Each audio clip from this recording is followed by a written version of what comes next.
আলাইকুম ওয়া রাহমাতুল্লাহ। জুম্মা মোবারক সবাইকে। আলহামদুলিল্লাহ, জুম্মার নামাজটা পড়ে আসলাম। আল্লাহ তাআলা এই জুম্মার নামাজটা আমার ভাগ্যে লিখেছেন, এ কারণে কালেমাতে শুকর করি আলহামদুলিল্লাহ। আমরা যারা বাংলাদেশে এখন পর্যন্ত আমি সবসময় এই মেসেজটা আপনাদেরকে দেই যে নামাজের সময় হয় নাই, তবে কিছুক্ষণ পরে হয়তো বা হয়ে যাবে। আমরা অনেকেই কিন্তু ফ্রি থাকি, কিন্তু তাও নামাজ পড়তে যাই না। আসলে সত্য কথা বলতে কি, আপনার নামাজ পড়তে হবে। আসলে মানুষের জীবনে নামাজটা খুব গুরুত্বপূর্ণ।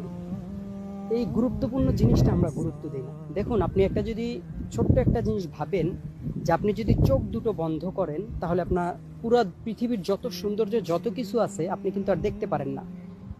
সো সাধারণ আল্লাহ তাআলার দুটো চোখ দেয়া নিয়ামত, এটা বন্ধ করলেই যখন আপনি কিছু দেখতে পারেন না, সেই ক্ষেত্রে আমাদের বোঝা উচিত ছিল যে আল্লাহ তাআলা কতগুলো নিয়ামত দিয়ে আমাদেরকে পৃথিবীতে পাঠাইছে।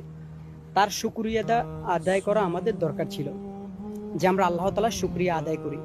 তাই অবশ্যই যারা বসে থাকেন ভাই, প্লিজ নামাজটা পড়বেন। আর অবশ্যই নামাজ আমাদের জীবনে খুব গুরুত্বপূর্ণ।